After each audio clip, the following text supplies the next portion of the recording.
Всім прывітанне, гэта стрым еўрарадыё. Сёння мы размаўляем пра беларускае студэнцтва і у нас у гасцях Дар'я Рублеўская. Прывітанне, Дар'я. Прывітанне, Павел. Дар'я, па-першае, сама, мне здаецца, зусім недавно была студэнткай, але гэта не перашкодзіла ёй доўгі час уваходзіць у раду з адзіночання беларускіх студэнтаў, а апошнім часам таксама быць сяброўкай рада. Мне вельмі падабаецца гэтае словазлучэнне, ну, але ў радзе самі говорят савет рада, ну, нехай сабе.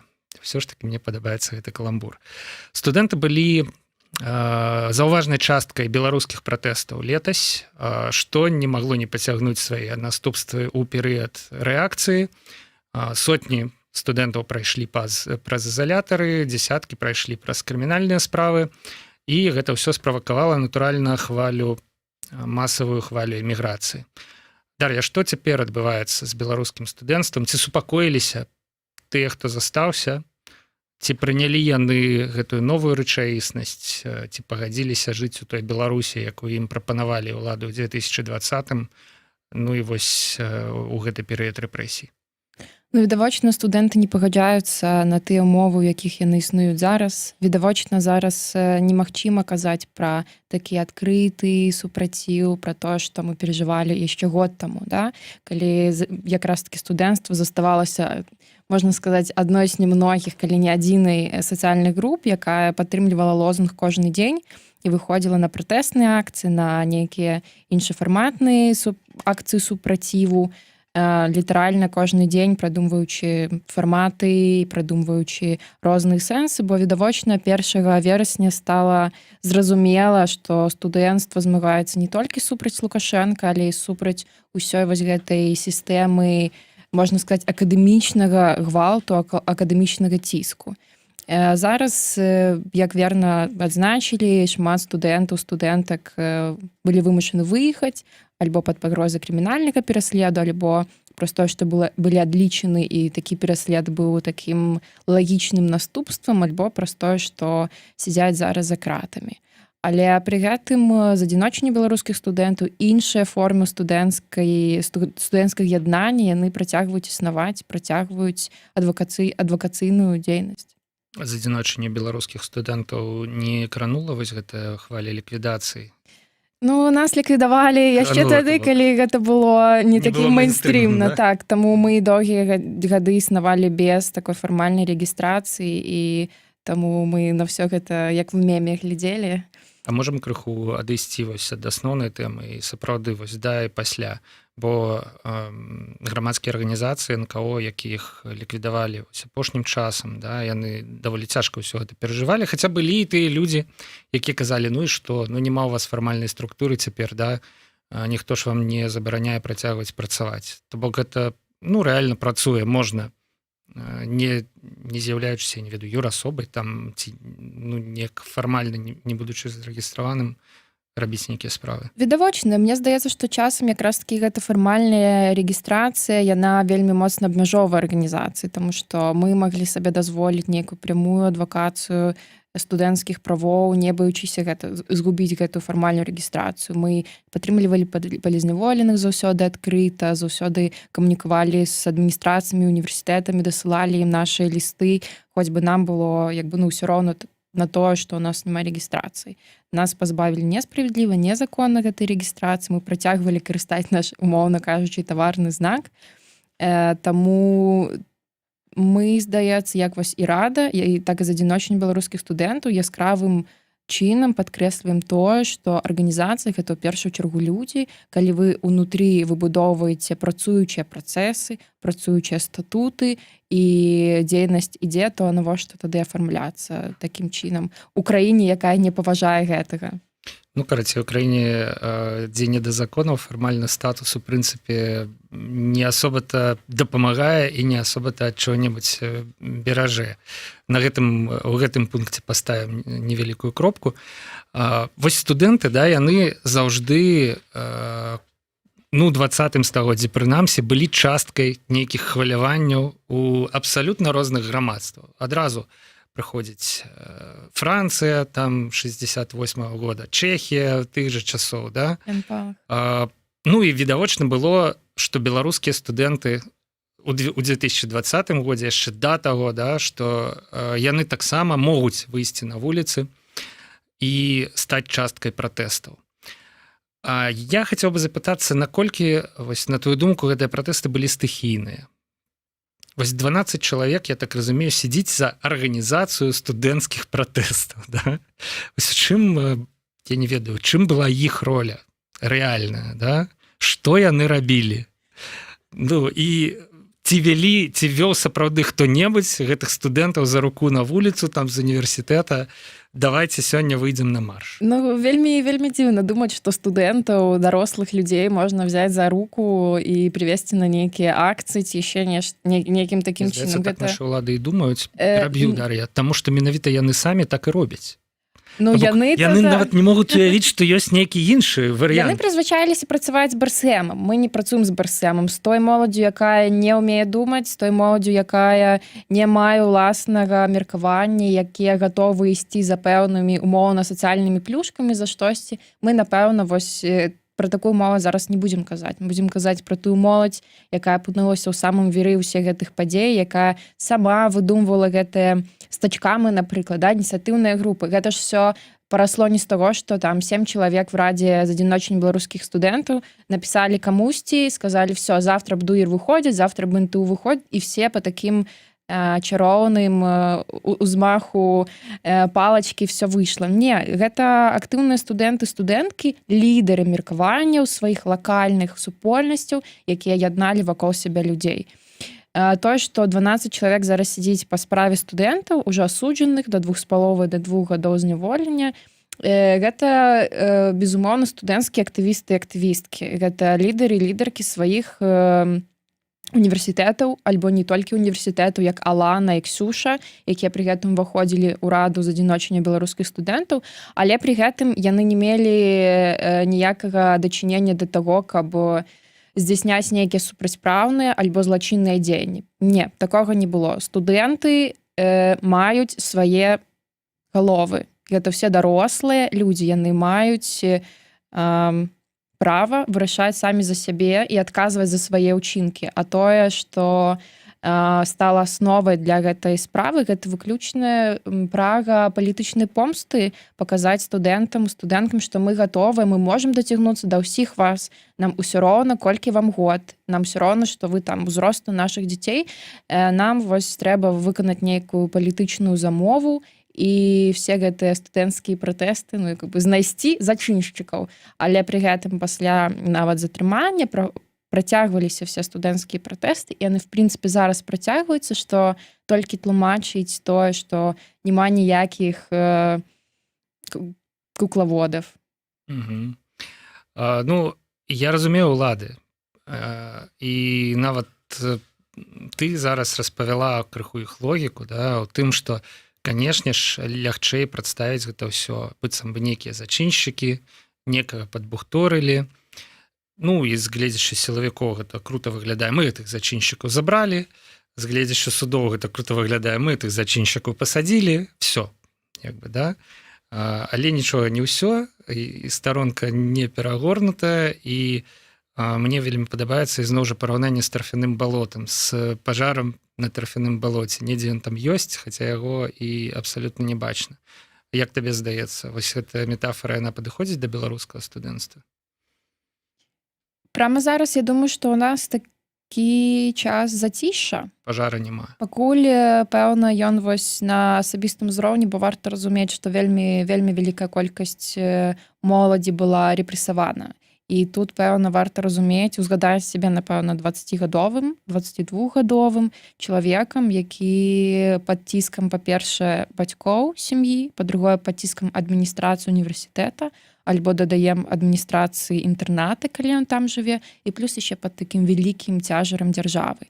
То бок з гэтага, не гледзячы на гэта, працягваць такую дзейнасць дастаткова непроста, асабліва, калі мы кажам, што ёсць крымінальны пераслед, ён цалкам рэальны, і пры гэтым ёсць яшчэ досвед эміграцыі. Таму і пры гэтым працягваць нейкія актыўныя дзеянні ў умовах, калі грамадства не тое, каб актыўнае, Ну, у нас ёсць дзесяткі гісторый, калі там студэнцкія, не толькі студэнцкія ініцыятывы не былі падтрыманы іншымі сацыяльнымі групамі, хоць бы пры гэтым мы дамаўляліся. Да? Таму зараз нам, напэўна, патрэбны час на тое, каб захаваць тое, што ў нас ёсць, захаваць сувязі паміж тымі актывістамі, якія выехалі, з тымі, якія засталіся, узмацніць стачкамі і даць зразумець гэта актывістам, што барацьба супраць Лукашэнка гэта не адзіная наша мэта ў далейшым, тому што нам трэба, каб Новай Беларусі было студэнцкае самакіраванне, павага да акадэмічных правоў, балонскі працэс і гэтак далее. Все тое, што в прынцыпе прасоўвае з адзіночання беларускіх студэнтаў уже не першы год. Наколькі вось беларускія студэнты, яны, ты сказала, што маюць права самі думаць, да? Наколькі яны ўвогуле гэтым правам імкнуцца карыстацца? Бо я, напрыклад, заставаўся доўгі час у чаце адчислена. Да? Калісьці это быў самы вялікі студэнцкі чат, самы вялікі ў тэлеграме чат увогуле. Да? І канал адчислена цяпер неактыўны вельмі. І чат, ён прысвечаны публікацыі эмодзі і каких-то абсалютна падлеткавых прыколаў, што, безумоўна, не дзіўна для студэнцкага чата, але што абсалютна не цікава мне і не паказвае, што гэты чат хаця б крыху нават ён ангажаваны ў рух да пераменаў. Да? Студэнты, яны як бы самі-то імкнуцца сваімі галовамі думаць, ці ім лепш все ж такі, каб за іх все парашалі бацькі ВНУ і БРСМ. Ну, давайте узгадаем пра ролю Адлічына, канала Адлічына в студэнцкіх пратэстах, калі у нас былі пасадкі, калі выклікалі адміністрацыі міліцыю на сваіх жа студэнтаў, студэнтак. Пры гэтым Адлічына што посціл пра тое, што у кагосьці там размеркаванне, пажар в інтэрнаце, унітазы брудныя і гэтак далей. Ёсць пытанне, да? Таму мне здаецца, ты таксама лічыш, што гэты чат здулся просто. Лічыць па агульнай такой студэнцкай масе просто па каналу і па чату Адлічына дастаткова неверна, тому што пры гэтым у нас ёсць дзесяткі студэнцкіх чатаў, дзе бурліць абмеркаванне ідэяў, давайце запускаць расследаванні, давайце муціць вось гэта, давайце на міжнародную арену выпускаць вось гэтыя пытанні і запыты. Таму па тым, як студэнцтва рэагуе на многія падзеі, пры гэтым як яно думае, у якіх кірунках гатова працаваць, я магу сказаць, што гэта вельмі класныя, гэта дарослыя і разумныя людзі. Ёсць, канешне, вопросікі да таго, што нас в школе па сутнасці не вучылі думаць. У нас былі падручнікі, нам трэба было завучыць, меркаванні не запытвалі, як такавыя. Нас прост і в універсітэце працягвалася тая ж самая дзейнасць. Нават я навучалася на гуманітарнай дысцыпліне, я юрыстка па адукацыі, але вельмі рэдка, амаль ніколі у нас не запытвалі, а што вы думаеце? То бок ёсць пэўныя гіпотэзы, ёсць пэўныя падыходы, ёсць тэорыя. Табе трэба выкласці проста некалькі падыходаў і часам нават не пыталі, а якой ты прытрымліваешся. Галоўнае проста ведаць тэорыю.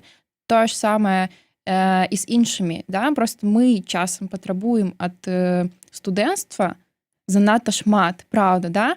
Ці ўкладвалі мы ў гэтую моладзь? Ці ўкладвалі мы ў адукацыю, ці звярталі мы ўвагу на сферу вышэйшай сярэдняй адукацыі падчас усёй вось гэтай гісторыі на працягу дзесяткаў год.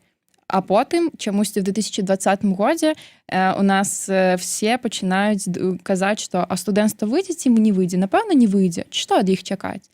Ну, не паклалі, не возьмеце. Логіка вельмі простая. Ну, мне здаецца, што грамадскія арганізацыі як бы максімальна ўкладалі всю гэтую самастойнасць, угадаванне крытычнага мыслення, ну і у тым ліку нейкую дадатковую адукацыю. Хаця карысталіся гэтым ізноў жа адзінкі.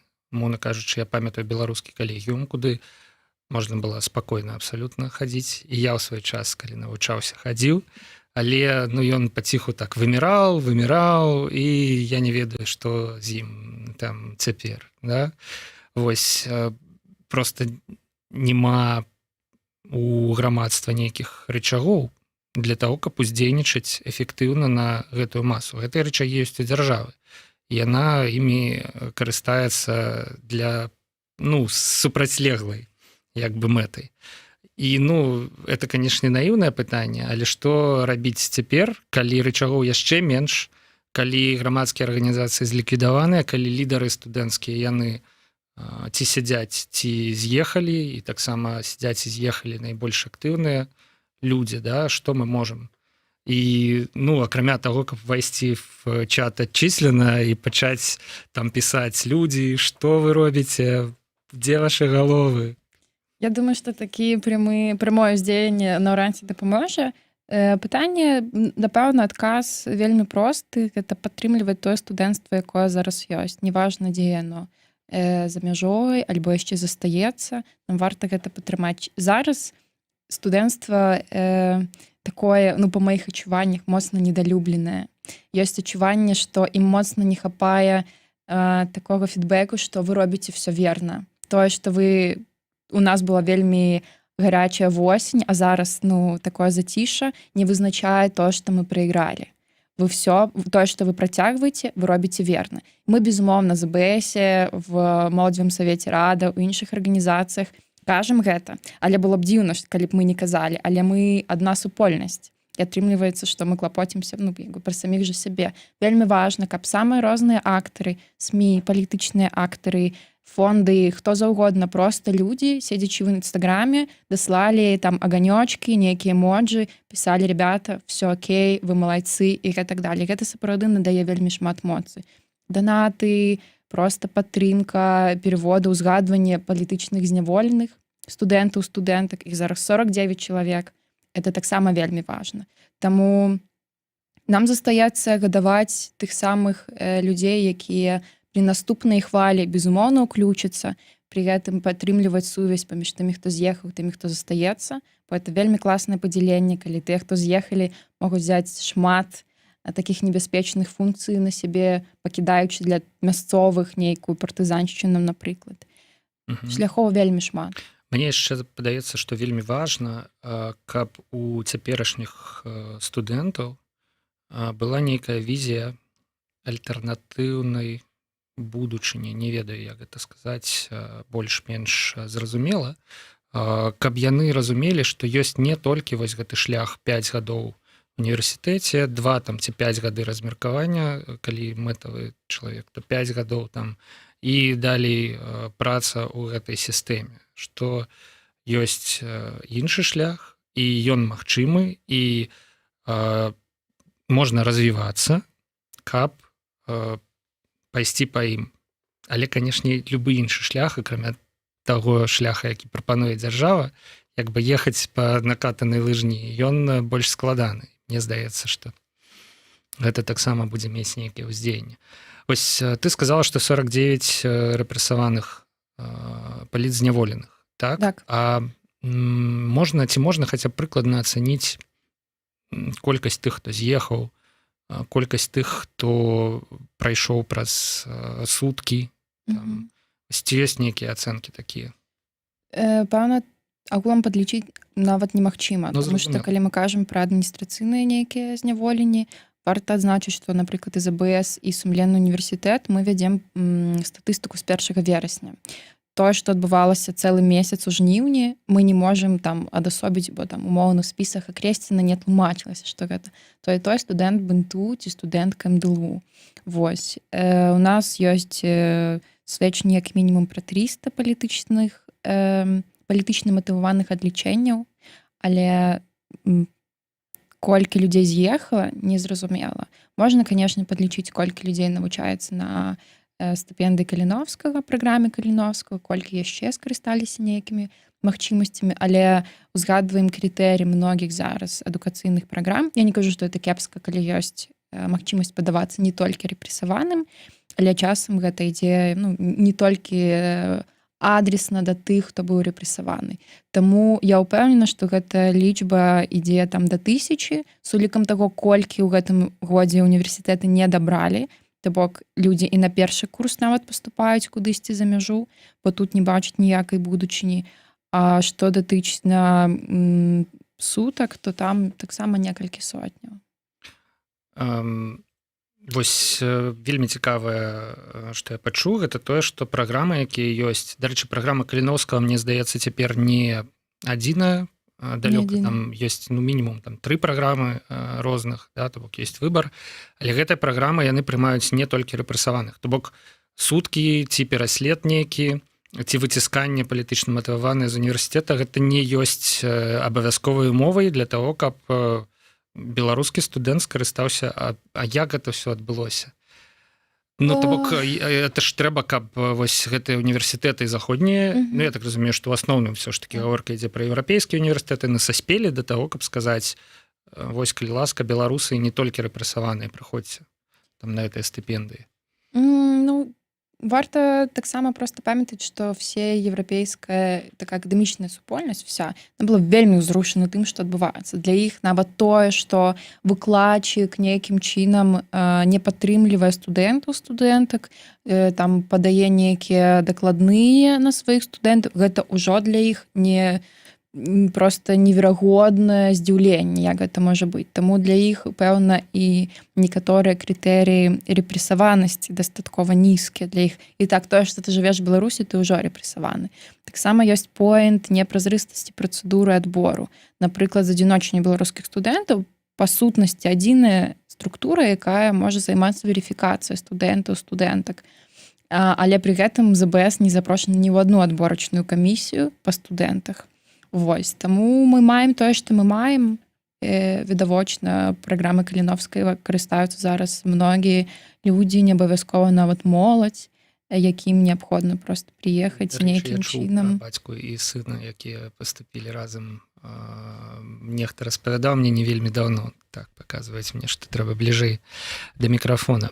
Но дзяржава, яна ж таксама не спіць у шапку. Вось, напрыклад, гэтае прызначэнне прарэктараў па бяспецы, мне здаецца, самы рэзанансны крок, які быў зроблены, каб вось прыгасіць гэтыя пратэсты, каб таксама паказаць, што ну вот цяпер гэтым займаецца адмыслова чалавек.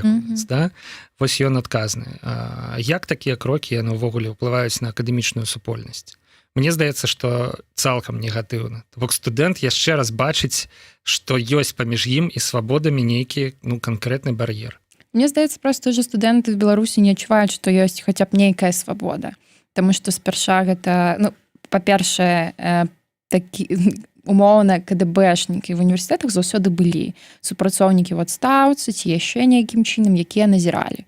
Потым ввялі вось гэта. Зараз мы назіраем працэдуру, калі все больш і больш камераў відэаназірання робіцца. Проста не мае нейкага куточка, дзе студэнт, студэнтка не былі пад наглядам. Такім чынам змагаюцца з партызаншчынай і чым заўгодна яшчэ.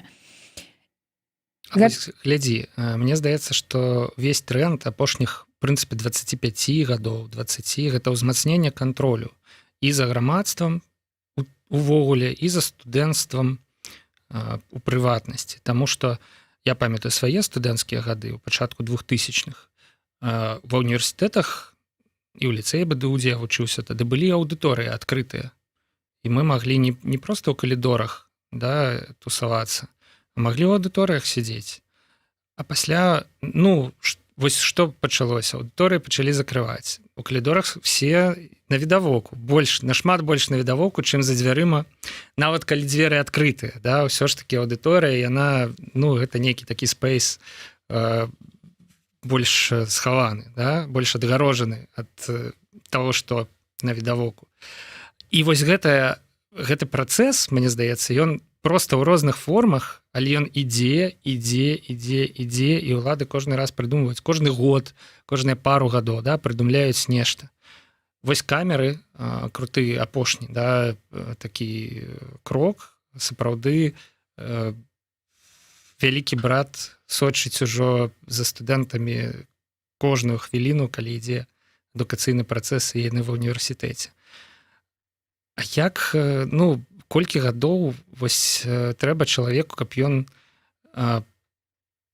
ужо ўсё адчуў незваротнасць гэтага, адчуў, што ён пад татальным кантролем і што, ну, як бы можна уже не дрыгацца, як бы. З усіх бакоў цябе кантралююць прарэктары, камеры, ты не можаш схавацца ад гэтага. Ну, і можа якраз гэта і ёсць прычына, па якой студэнцтва не такое актыўнае як мы хацелі.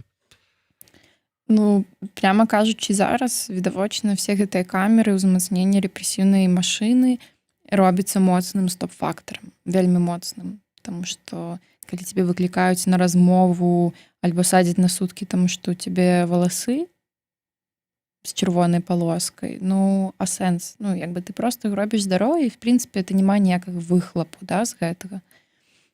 Колькі год? Мне здаецца, што тут не ў часе сэнс, каб адчуць себя татальна несвабодным і з гэтага рабіць нейкія вынікі. Можна паглядзець умоўна там чорная люстэрка і зразумець, што штосьці кудысьці ідзе. Нават ва ўмоўным серыяле гэтым Sex Education таксама ўздымаецца. Між іншым, пытанне аўтарытарнасці акадэмічнай сістэмы. Таму тут, пэўна, уключэнне уласных рэфлексій на ўсё гэта. Калі ты задумываешся, чаму гэта здараецца, і галоўна, што ты адчуваеш пры гэтым. Можа быць, людзям наадварот, да, яны адчуваюць сябе ў бяспецы. Яны разумеюць, што ў мяне ніхто не сцягне там ніякі гаманец, мой тэлефон будзе заўсёды са мной, а калі раптам гэта здарыцца, то па камерах мы адсочым, хто гэта зрабіў. Тут такое манетка з двумя бакамі. Таму што, да, для адных вельмі важна свабода таго, каб я мог штосьці сказаць тут і зараз з гэтай трыбуны, да, у мяне гэта вельмі моцна баліць. Няхай то будзе пытанне студэнцкага самакіравання ці асобнага збору смецця у аўдыторыі. Для кагосьці, ну, ціхонечка, я ж прыйшоў сюды павучыцца. Пры гэтым пра павучыцца людзі думаюць, што пасядзець і перапісаць канспект з таго, што седавласы старец мне тлумачыць за гэтай трыбуны. Добрае слово павучыцца, відавочна роднаснае слово павук. Вось студэнты, яны павучацца там недзе в аўдыторыях. Тэлефоны, гэта клас. У мяне ў звязку з гэтым пытанне, што ўлады такое могуць зрабіць, каб ужо студэнты перасталі цярпець гэта закручванне гаек. Ну вось, яны ўжо паставілі камеры там на ўваходы ва універсітэты, ў калідоры. Відавочна, наступны крок, і гэта ўжо спрабавалі рабіць у нейкіх школах, гэта здаваць мабільныя тэлефоны на ўваходзе. Ну і на заводах ёсць распараджэнне там не фатаграфаваць, да? Вось. Ну і адпаведна вось змагацца з мабільнымі тэлефонамі. Вось такое, напрыклад, беларускія студэнты, яны таксама праглоцяць, да, ці скажуць, нет, мы хочам тэлефоны. Мне здаецца, тут уже просто можна фантазировать у бок каких-то утопий, антиутопий, кшталту гимнов перед кожным заняткам. Там, вставать треба. Да, абсолютно. Вставать, там глядзець, павялічыць партреты Александра Григорыча в аўдыторыях, ці яшчэ што заўгодна. Але таксама варта разумець, што ёсць студэнты, якія гэта прымуць, ну ладно, окей, ёсць студэнты берсэмаўцы, якія за гэта будуць атрымліваць дадатковую стыпендыю, умоўна кажучы, будуць гэта, в прынцыпе, вітаць. А ёсць студэнты, якія будуць відавочна супраць гэтага, але ізноў жа, калі не будзе нейкай крытычнай масы з розных універсітэтаў, з розных нават навучальных установаў, калі студэнты не будуць адчуваць падтрымкі з боку выкладчыкаў, што вельмі важна. Ну, гэта будзе проста там сыходы з універсітэта, напрыклад, і такім чынам наша проста вышэйшая адукацыя будзе нішчаць. Яна зараз у вельмі кепскім стане, вельмі кепскім, таму што у нас адлічаны разумнейшыя студэнты-студэнткі, умоўна Артём Баярскі, да, мы памятаем, хто гэта.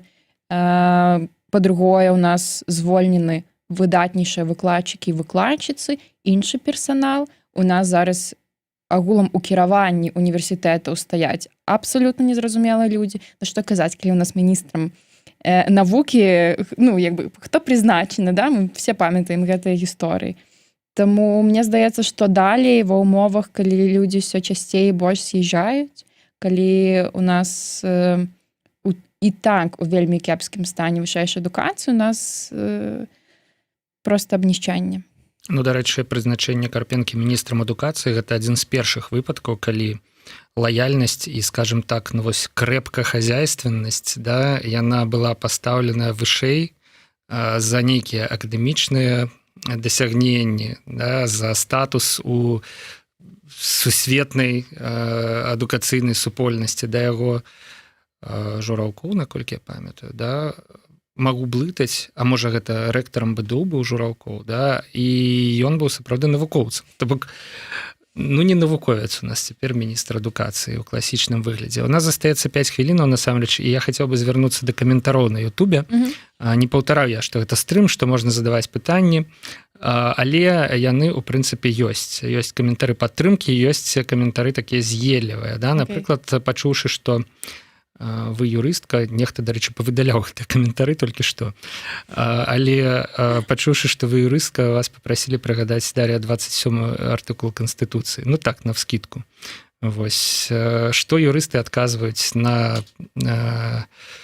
просьбу? Ты юрыст? Ну-ка скажы, пра што вялося ў 27 артыкуле, вядзецца у 27 артыкуле Канстытуцыі Беларусі? Мае любімае пытанне, любімыя поведы. Відавочна, мне здаецца, кожны грамадзянін Беларусі ведае зараз 27 артыкул Канстытуцыі, але просьба, пэўна, да людзей, якія, як толькі чуюць, што чалавек скончыў юрыдычны факультэт недзе, не даконваць сваімі пытаннямі легалізацыі, фінансавых праблем, што у мяне там ёсць хата, кватэра, і бабулі трэба перапісаць, это все не трэба. Напішыце мне в лічку, што вас цікавіць, пагутарым. То бок юрыст, ён хутчэй ведае, дзе паглядзець. Відавочна, ён ведае права. Як разабрацца і як гэта ўсё працуе. Так, як ўсё працуе. Ну так, не абавязкова. Это нават пра Эйнштэйна была нейкая гісторыя пра то, што ён пытаўся на сумоўях, да, якая адлегласць там ад Чикаго да Нью-Йорка. І адны людзі казалі, я не ведаю, а адзін чалавек, ну, это анекдот, але бачыць, на стале ляжыць геаграфічны даведнік. Взял, адкрыл, паглядзел, сказал, ну вот, столько-то. І это быў правільны адказ, да? Яшчэ одно такое пытанне вострае. Допустим, БРСМ гэта дрэнна, але вось ЗБС і Рада доўгія гады нешта рабілі, і гэта нейкага выніка не прынесла. Ці можаце вы патлумачыць, вось навошта студэнту сёння вступаць у адзіночанне беларускіх студэнтаў, напрыклад, да? Навошта яму ўдзельнічаць у гэтай працы з Радай там, і гэтак далей? Ну, па-першае, тое, што няма вынікаў, гэта паўнейшая хлусня. ЗБС і Рада б не існавалі, калі б не было ніякіх вынікаў. Па-другое, в ЗБС немагчыма вступіць. Вы можете вступіць стачкам свайго універсітэта, які пры гэтым з'яўляецца арганізацыяй, якая выходзіць з склад адзіночання беларускіх студэнтаў. То бок вы падтрымліваеце ў першую чаргу сваю лакальную супольнасць. Вы падтрымліваеце сваіх жа калегаў з студэнцкай ініцыятыўнай групы, стачкама і гэтак далей. У ЗБС было шмат гучных адвакацыйных праграм, было шмат мітынгаў, акцый і гэтак далей. Калі паглядзець на расклад студэнцкіх акцый апошніх 20 год, 99% з іх рабіла за адзіночанне беларускіх студэнтаў, актывісты і актывісткі. Таму тут казаць, што ЗБС нічога не рабіла, ну, напэўна, вельмі неправільна. Переходите на наш сайт, читайте, што было і што з гэтага выходзіла. Ну, яшчэ адно. Як канкураваць з БРСМ? А ці трэба канкураваць з БРСМ? Мне здаецца, што гэта вельмі такая мёртванароджаная арганізацыя, якая неабходна толькі для таго, каб моладзь кантраляваць. Мы не збіраемся кантраляваць моладзь, кіраваць ёй і гэтак далей. У нас вельмі гарызантальная сістэма. У нас все вырашаюць прадстаўніцы універсітэтаў, якія ўваходзяць у склад з адзіночання беларускіх студэнтаў. Мы, як сакратарыят, толькі выконваем гэтыя загады, умоўна кажучы. Вырашаюць все студэнты. Нам БРСМовская сістэма не патрэбна. Бок, у прынцыпе, гэта БРСМ наадварот такі. У БРСМе ўсё вырашаюць. Ну, да. Ну, в плане арганізацыі кіравання, да? Абсолютно. У БРСМе ёсць нейкая шапка кіраўнікоў, яны вырашаюць і далей все робяць. Тут як бы все наадварот. Паказваецца нам, што трэба нам ужо завяршаць нашу размову. Здаецца, толькі разгаварыліся, але з іншага боку студэнцтва, студэнцкія настроі, беларускае студэнцтва, гэта тэма абсалютна бясконцая. Хацелася б, канешне, ведаць пра тое, чым студэнты дыхаюць, чым яны жывуць больш, чым гэта ўжо можа проста дазволіць сабе шараговы шаговы карыстальнік інтэрнэта 37 гадоў, такі як я. Да, ну і для гэтага, я думаю, мы будзем запрашаць сюды і студэнтаў, і тых, хто мае з імі нейкія стасункі, дзеля того, каб пра гэта даведацца. Ну, у нас сёння была ў гасцях Дар'я Рублеўская з ЗБС, з Рады. Дзякуй, Дар'я, што наблізілі нас крыху да гэтага чароўнага часу, чароўнага свету студэнцтва. Распавялі, сапраўды, што можна рабіць сёння дзеля падтрымкі беларускіх студэнтаў. І, ну, я не ведаю, прыадкрылі крыху нам погляд на магчымую будучыню, да, на магчымае развіццё падзеяў. Дзякуй вам. Дзякуй, Павел Свердлоў працаваў пры мікрафоне. Пачуемся на Еўрарадыё.